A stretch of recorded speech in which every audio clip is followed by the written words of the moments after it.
Stop waiting for the nuclear flash. Stop looking for the mushroom cloud or the zombie hordes. The end of the world isn't going to be loud. It is going to be incredibly, terrifyingly quiet. Imagine waking up 3 years from now. The hum of the interstate is gone. The cellular bands are dead air. But it is not a wasteland. It is lush. It is overgrown. The collapse you are actually facing is not a scorched earth scenario. It is a feral garden. We call it the green collapse. The infrastructure hasn't been blown up.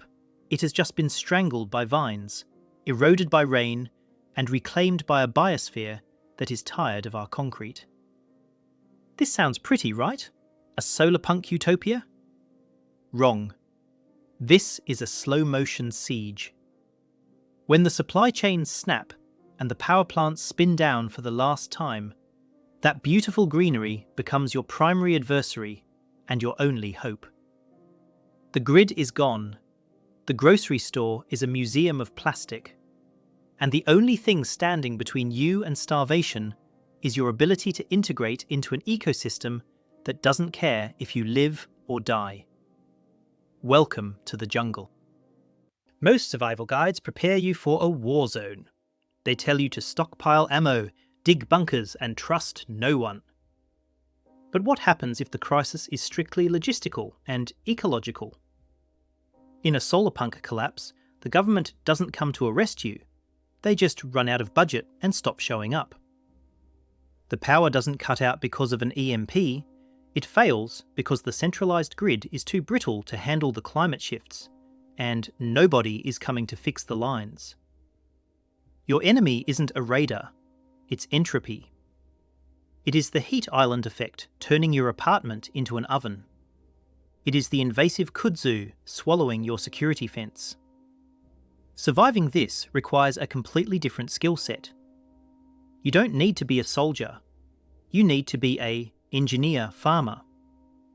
You need to understand microgrids, permaculture, and community resilience. If you want to survive the soft crash, you have to stop fighting nature and start hacking it. This course is about building a life raft that floats on a sea of green chaos. If you are not ready to get your hands dirty, you might as well click off now. For the rest of you, let's talk about what happens when the lights go out and the sun is the only thing left. Let's zoom in on day 1 of the permanent blackout. It starts like any other Tuesday. The brownouts have been common for months. Flickering lights, internet throttling, the AC wheezing under the strain of a wet bulb heatwave. But this time, the hum stops and doesn't come back. By sunset, the city is darker than you have ever seen it. But it is not silent. As the hum of the HVAC units dies, the biological noise rises. Crickets, frogs from the ornamental ponds that are overflowing, the screech of urban foxes. You look out your window at the skyline. The glass towers are dark, lifeless monoliths. But down in the valley, in the older neighbourhoods, you see pockets of warm, amber light. Not fires, LEDs. Someone has power. Someone was ready. They aren't burning gas, they are harvesting the last rays of the sunset.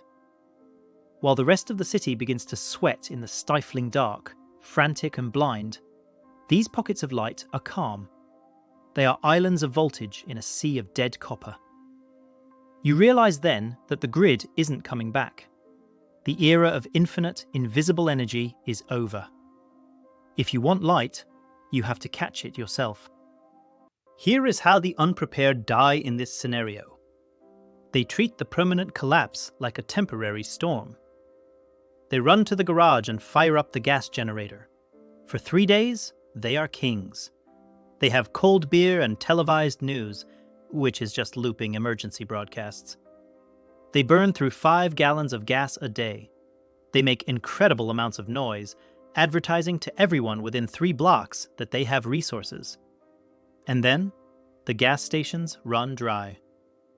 The pumps need electricity to work, remember? So the generators cough and die.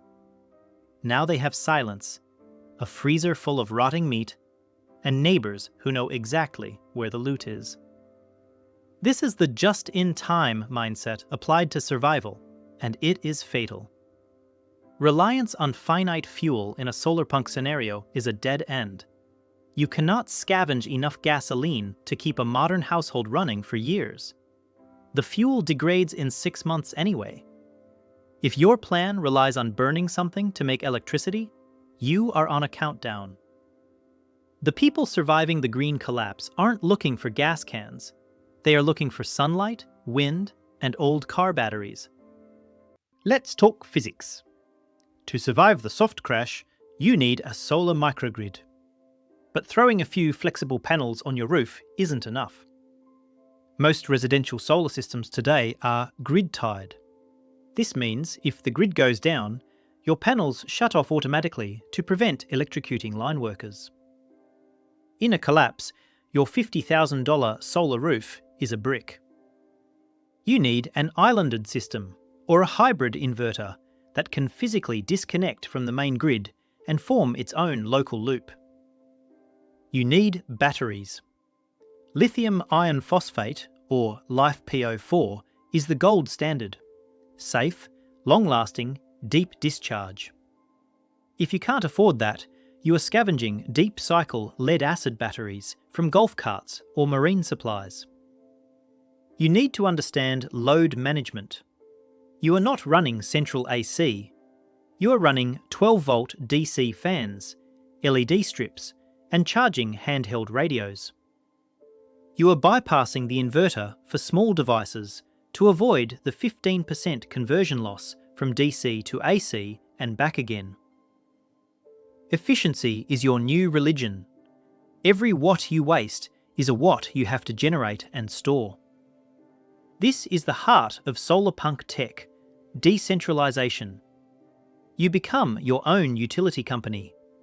Your maintenance schedule is the only thing keeping the lights on. If a fuse blows, there is no hardware store. You need a stockpile of fuses, crimping tools, and spare wire. Here is the twist specific to the green collapse. Nature hates your technology. In a traditional desert survival scenario, the sun is constant. In a rewilding city, the biomass is aggressive. Trees that haven't been trimmed by the city in 5 years are now casting massive shadows across your south-facing roof. A 10% shading on a solar string can drop output by 50%. Vines, wisteria, kudzu, ivy, grow inches a day, creeping into your junction boxes, seeking warmth, shorting out connections with their sap. Pollen accumulation can cut your efficiency by 20% in a week. Bird droppings can create hotspots that burn out cells. You aren't just an electrical engineer, you are a gardener with a vendetta. You have to actively fight back the forest to keep the power on. You will spend as much time pruning branches and scrubbing panels as you will monitoring battery voltages. And consider the social friction. Your neighbour's oak tree is now blocking your survival. In the old world, you called code enforcement. In the new world, that tree is a threat to your life support. Do you cut it down? Do they let you? The conflict over solar rights becomes the new property war. The water doesn't shut off with a bang, the pressure just drops. For a week it's a trickle, then a drip, then a dry hiss. The municipal pumps have failed, or the treatment chemicals ran out. Now look at your city. It's raining. It's pouring actually, because the climate patterns have shifted toward monsoon intensity. The streets are flooding. The storm drains are clogged with uncollected trash and debris. You are standing ankle deep in water, but you can't drink a drop of it. It's a toxic soup of runoff, oil, and sewage backing up from the neglected mains. The irony is suffocating. You are drowning in water, but dying of thirst. You see people putting buckets out under the eaves, collecting the runoff from asphalt shingles, not realising the heavy metals and bird waste they are concentrating. The city smells of wet rot and ozone. This is the hydraulic reality of the feral city. The water is everywhere, but it wants to kill you. control the flow, or be washed away. The amateur prepper is currently fighting a fistfight in the aisle of a looted supermarket over the last case of plastic water bottles. Let's do the math on that. A case of water is roughly 3 gallons. An active human needs a gallon a day for hydration and basic hygiene. That case buys you 3 days. A pallet buys you a month. Then what? You are left with a mountain of plastic waste and zero hydration. Relying on scavenging sealed water is a strategy for a 3-day hurricane, not a civilization shift. The masses will drink from the local creek or the ornamental pond in the park. Within 48 hours, dysentery and cryptosporidium will ravage the population faster than any weapon. Hospitals are closed. There are no IV fluids. Dehydration from sickness kills you faster than simple thirst. This panic is unnecessary if you understand that the sky is trying to save you. The panic buyers are playing a scarcity game in a world of abundance simply because they lack the filter to access it. Here is the Solarpunk solution: rainwater catchment and biosand filtration. You need to disconnect your downspouts from the sewer and route them into storage. But you cannot just dump roof water into a barrel. You need a first flush diverter, a simple pipe assembly that captures the first 5 gallons of rain, which carries all the bird poop and dust, and seals it off so only the clean water enters your tank. You need intermediate bulk containers, IBC totes, 275 gallons each. 2 of these can get a small family through a dry month. But storage isn't purification. You need a slow sand filter. This is a barrel filled with layers of gravel and sand.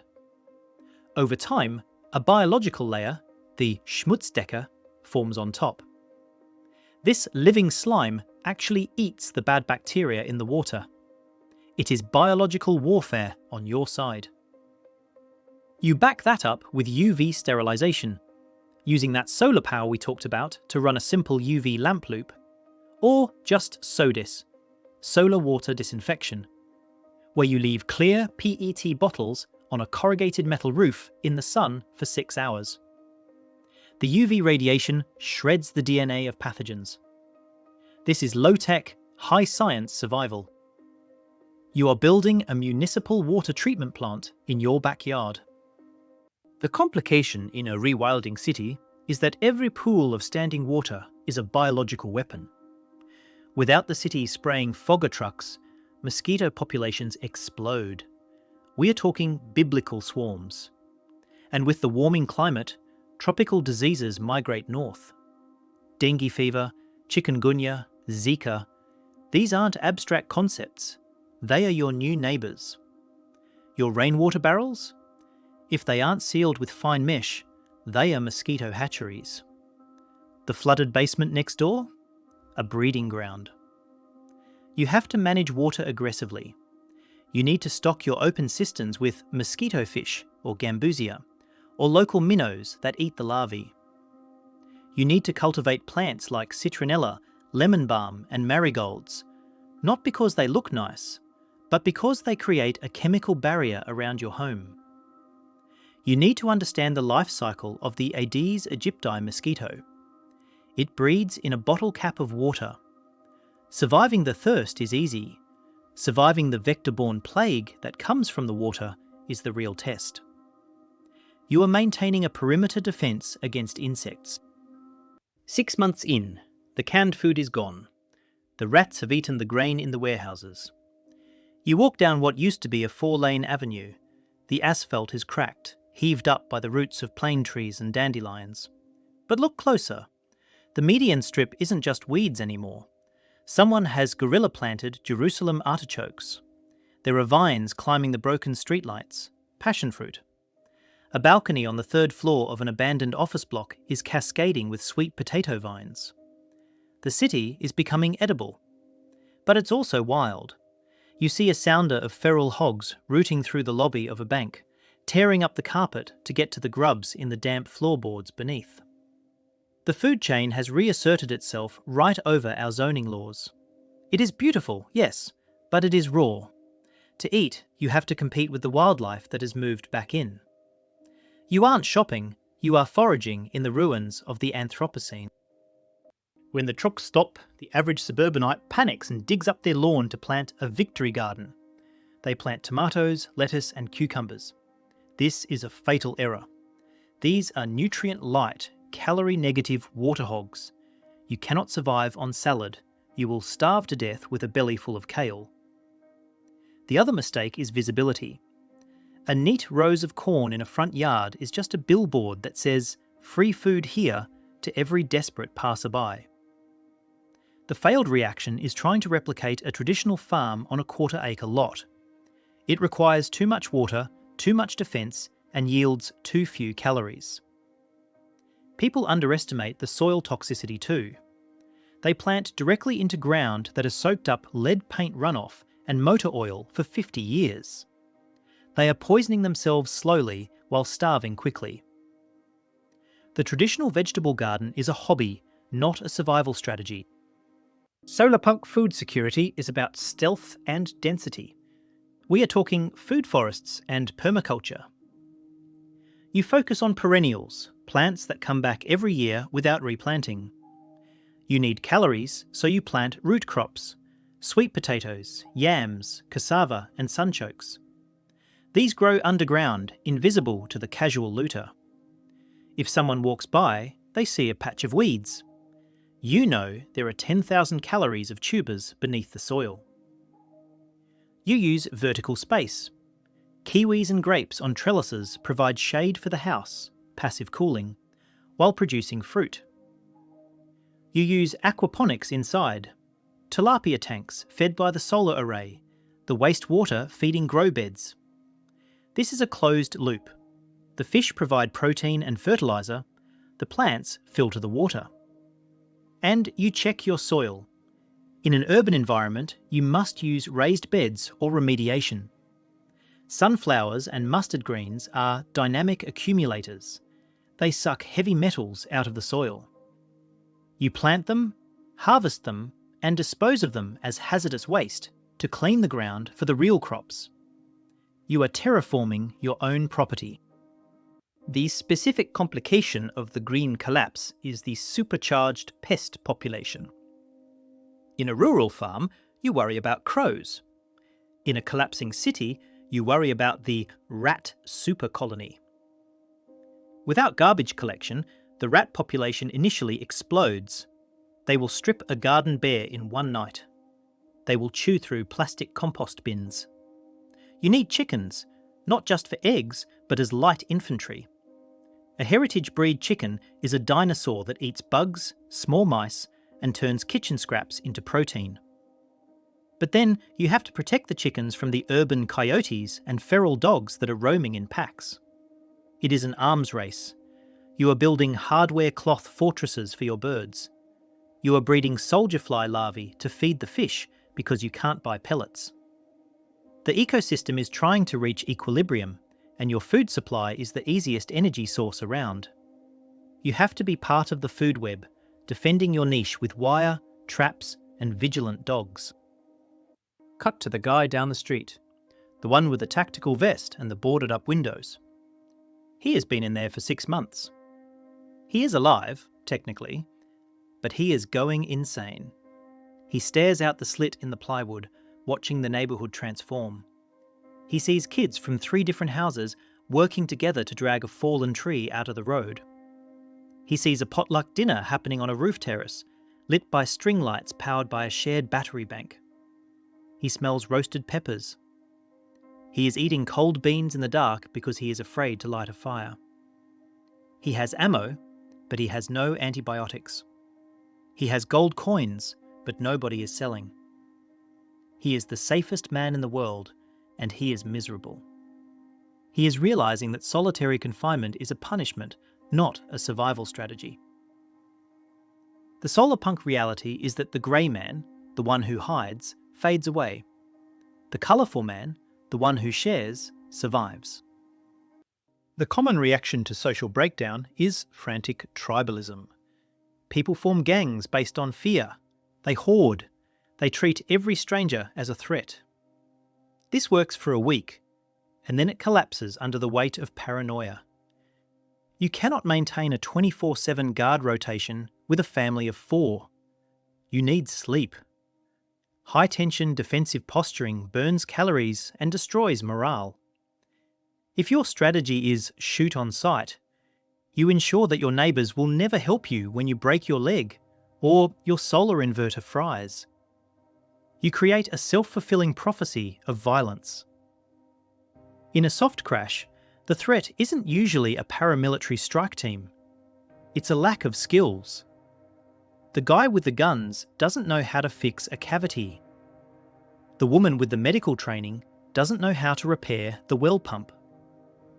If these people don't talk, they all die of stupid, preventable causes in their separate fortresses. The Solarpunk survival unit is the Node. This is a block-level cooperative. You don't need 50 people, you need 6 households. You need a skills audit. Who is the medic? Who is the mechanic? Who is the gardener?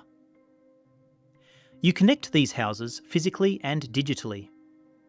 We are talking about setting up a local mesh network, using LoRaWAN or off-the-shelf Wi-Fi routers flashed with mesh firmware, to create a neighbourhood intranet that doesn't need an ISP. You can text each other, share files, and coordinate security without the internet. You create a library of things. Not everyone needs a chainsaw. One person maintains the chainsaw, the community uses it.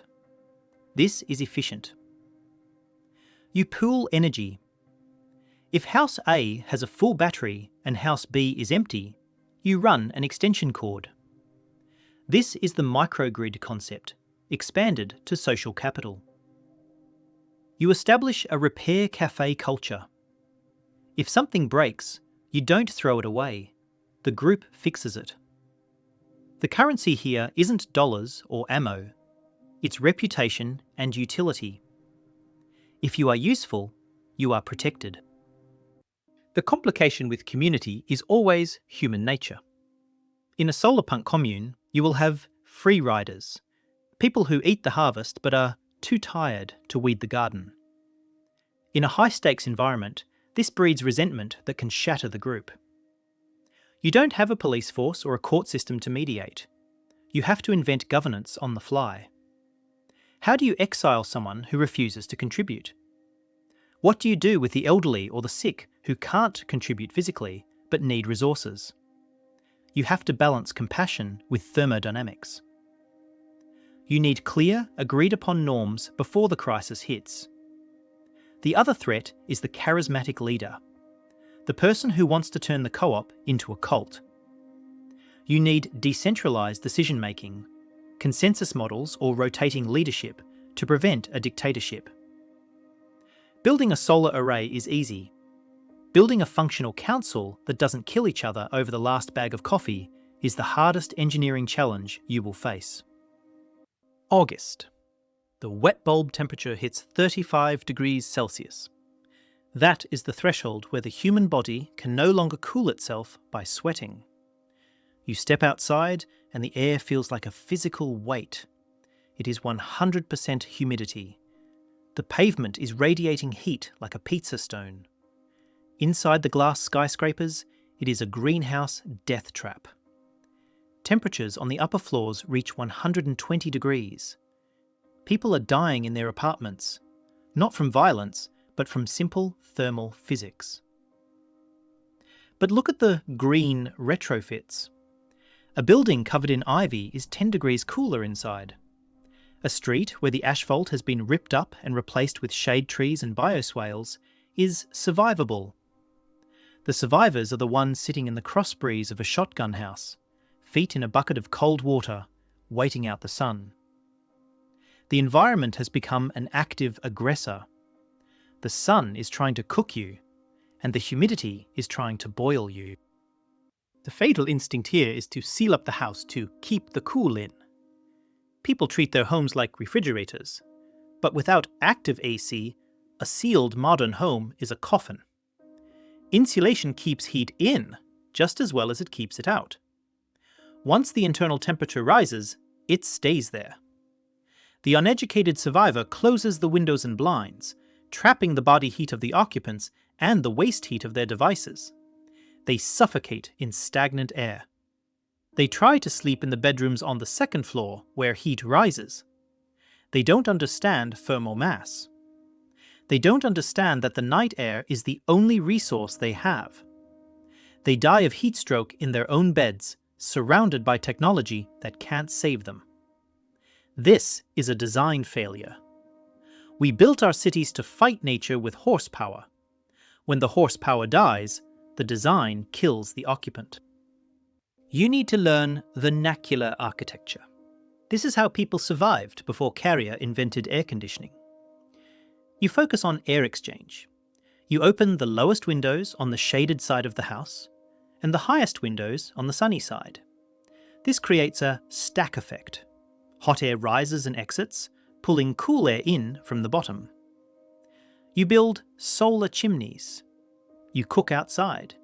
You sleep on the porch or the ground floor. You use exterior shading. Once sunlight hits your window glass, the heat is already inside. You need shutters, awnings, or vines on the outside of the glass to stop the radiation. You replace concrete around your house with plants. Concrete stores heat all day and releases it all night. Plants transpire, actively cooling the air. You build a swamp cooler, using a DC fan and a wet sheet if the humidity allows. If the humidity is too high, wet bulb event, you must use your battery bank to run a dehumidifier in a single, small, safe room. That one room becomes your life capsule during the heat of the day. You live like a lizard, inactive during the high sun, active at dawn and dusk. Here is the silent killer of the green world, mold. In a high humidity, rewilding environment without central HVAC drying the air, mold eats everything.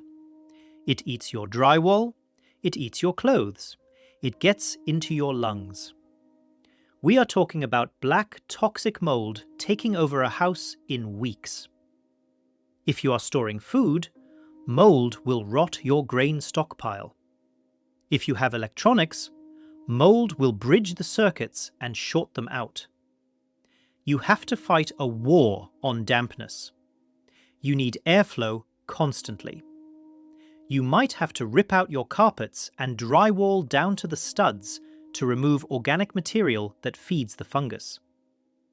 You treat wood with borax. You store your electronics in sealed boxes with silica gel that you dry out in the sun. If you get a cut, it infects twice as fast. Solarpunk isn't just green plants, it's green fungus. Respiratory health becomes a major concern. You need N95 masks not for a virus, but for the spore load in the air when you are cleaning out a flooded basement. So, what does Year 5 look like? You are thinner. You are stronger. Your hands are stained with soil and grease. You wake up with the sun. You check the battery voltage before you check your reflection. You know your neighbours' names, not because you are friendly, but because you survived the winter together. The city is unrecognisable. The skyscrapers are vertical forests. The streets are rivers of grass. It is quiet. It is hard. But it is real. The illusion of the infinite supply chain is gone. You have stopped waiting for the world to go back to normal. You have realised that this is normal. Humanity lived this way for 10,000 years. We just took a brief fossil-fueled vacation. The Solarpunk future isn't a utopia where technology solves everything. It's a world where you solve everything, every day, with the help of the sun and the soil. You have reclaimed your autonomy. But don't get comfortable. The ecosystem is dynamic. The weather is still changing. The microgrid you've built is aging. The batteries are degrading. And outside your green zone, there are still hungry, desperate forces that didn't adapt. The feral city is stabilizing, but the resources you have built make you a target for the next wave of chaos. The warlords who are finally organizing, or the weather system that is even bigger than the last one. You have survived the crash, but can you survive the rebuilding? The skills we covered today are just the foundation. The next layer is governance, advanced medical synthesis, and long-range defense.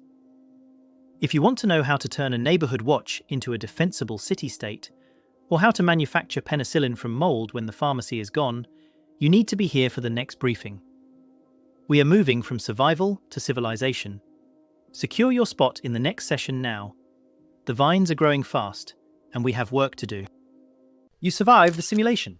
Now survive the reality. Equip yourself at the official supply depot. Because if the world is going to end, you might as well look prepared.